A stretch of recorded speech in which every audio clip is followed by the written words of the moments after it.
big ass shark when I see one. How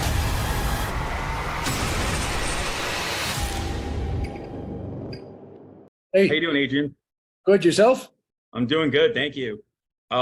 Before we get into Black Demon, I will say I was a huge fan of Rambo: Last Blood. Great job on that movie. Thank you. But Thank you. Glad you liked it. and Black Demon was awesome. I absolutely enjoyed every second of it. I loved all the little Cool. twists and turns with it, the action, everything. I absolutely love this. It's probably one of my favorite shark movies of all time. Wow, that says a lot. Thank you very much. So my first question is, how did you get involved in the project? I was offered the script by Javier Chapa, the producer, and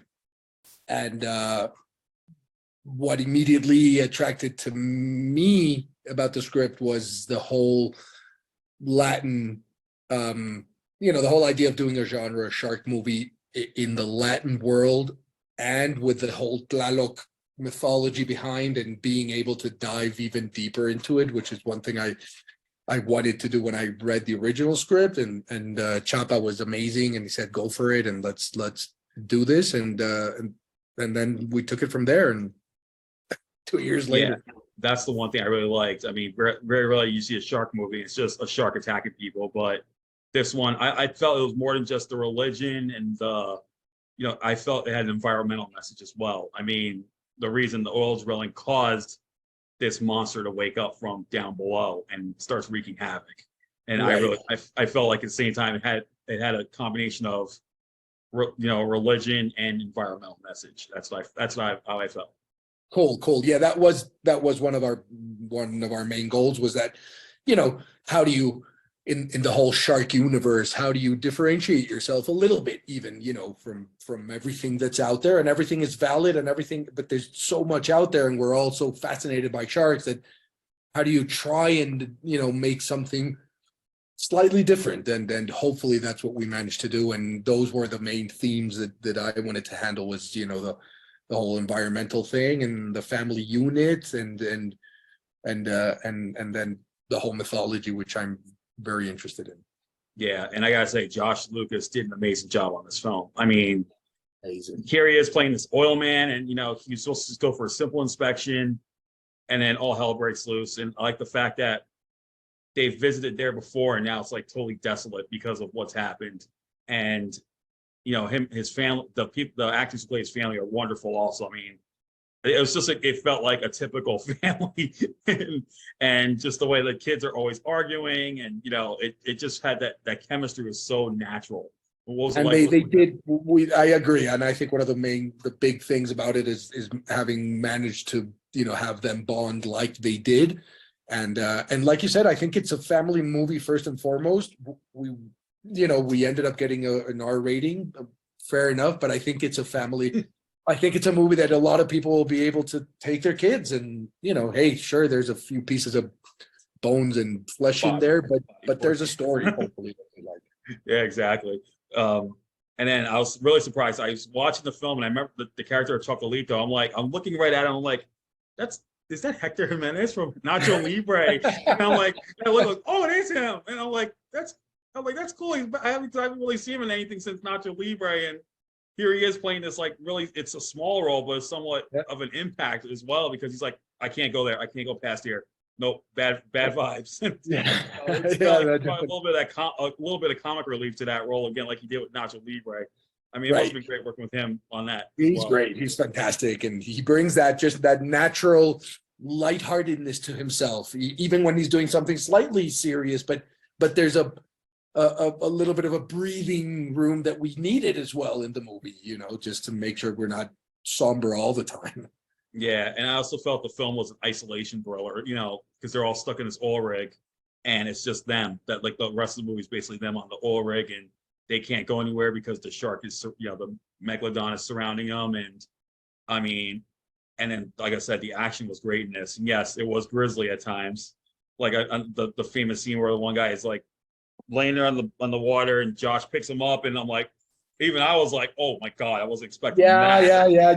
We had to have a moment or two of that, and but hopefully there, again, we're in this genre as well. We don't want to avoid the genre, so we're taking it slightly somewhere else, but there's things in there with the dog as well, that at least latches on to what, some sort of this genre goes to with a shark. So there's a little bit of everything, hopefully. Yeah, I think there is. Like I said, this has got to be one of my favorite shark films right now because I've seen plenty of them, and I gotta say this is one of my favorite ones. And not just that, I mean, like I said, it has the environmental message, it's isolation, it has so much in it, but it's wrapped up in one nice little package. Right. Well, that was the whole idea behind it, and hopefully more people will feel like you. I'm glad at least somebody got it. So Yeah. that's good. So how long did shooting take, and were there any complications that you faced during production? We shot in the Dominican Republic. There's a small water tank there that we used. We shot for 5 weeks, 30 days, 25 days actually, 25 days. And look, you always get complications. You always run into issues and the VFX and this and that. So yes. And obviously we shot during COVID. So, we took all the precautions necessary, but a few people, including myself, went down with COVID, and it's horrible to work that way. But hopefully, the good thing is I wasn't, bedridden, but I didn't feel too well. So I'm in my little tent with my microphone and talking to the actors, and that wasn't easy to get on with, but you do what you have to do. And we were also it was an exciting and it was a fun shoot. So so it made up for that for sure. Yeah, I definitely think this could be a breakout film for the two young actors who play the kids, Venus and Carlos, because they did such an amazing job, not just playing this brother and sister who constantly argue, but when it comes time to, up their game, they not only work together, but I love the scene where Carlos is putting the little figurines together on the little boat and putting it out to shore. And then once that shark hit I don't know if that was him or VFX, but if that was him doing that, God bless him. That was insane. That was an insane stunt to have pulled off. No, and that was himself, and you take all the precautions, and it was a very safe set, and he wanted to, and he loved it, and I agree. I think they both did an amazing job in their arc. I think Audrey's arc is the biggest of the movie, for me as a character. And Tommy is sort of central. He's that link between both worlds, the real world and the whole mythological world. He's the only one that gets everything and ties it together. And so it was really important, and he pulled it off like a superstar, and he's amazing. Yeah, and thank God the dog survived on this one, because I kept figuring at times like that dog is gonna get eaten up at one point. I'm like, I hope not. I hope that dog does not get eaten. Yeah. No. Toro had to make it through. Yeah, I thought it was gonna be like the running gag, like, oh God, here we go. Another dog's gonna get eaten, something's gonna happen, but still. Good. But yeah, there was some, like I said, there was some great twists in the film. Not to spoil anything, but the third act of the film really got to me, because that's when we really see Josh Lucas at his best, at one of the best thing he could do. You think he would just play this action hero type or the concerned dad, but when everything comes out, he feels like, I'm going to do this. I'm going to do what it takes to stop this thing once and for all.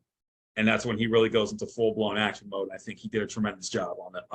I agree. He was amazing, and he was amazing to work with, and he brings a lot to the table. And so he's a pleasure to work with. Yeah, I swear to God, 20 years after Hulk, he looks the same. He I hasn't know. It's like he barely aged. I know, the guy looks amazing. 20 years ago, I'm like, I saw him in Hulk 20 years ago, and he is not, and he still looks the same. But still, he pulled it off. I think the whole cast did a great job, hands down. I mean, I agree. A fine cast, and the whole movie was great overall. I'm glad. I'm really glad you liked it. Thank you. So finally, what's next for you after this film is out that you can talk about? Well, I'm actually shooting a Netflix series here in Mexico as we speak, which is the reason we're both here on a Sunday. Thank you for being here on a Sunday. I couldn't make it any other time. I'm like, I'd love to, but Sunday's my only day off, and so thank you for being here. And yes, I'm shooting a Netflix show here in Mexico. That's awesome. And I hope, yeah.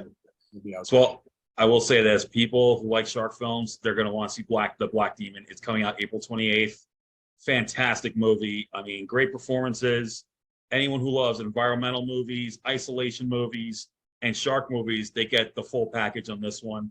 And Adrian, man, you did a great job on this film. Thank you. Once again, lightning struck twice for you because you, like I said, you pulled off nicely with Rambo, and now this film as well. And I couldn't thank you enough again for taking the time to talk about it. Thank you very much. Thank you. Thank you for having me. All right. Well, everyone, you take care and have a great day. You too. Thanks. All right. Bye-bye.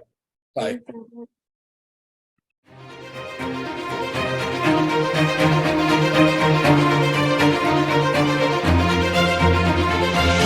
you.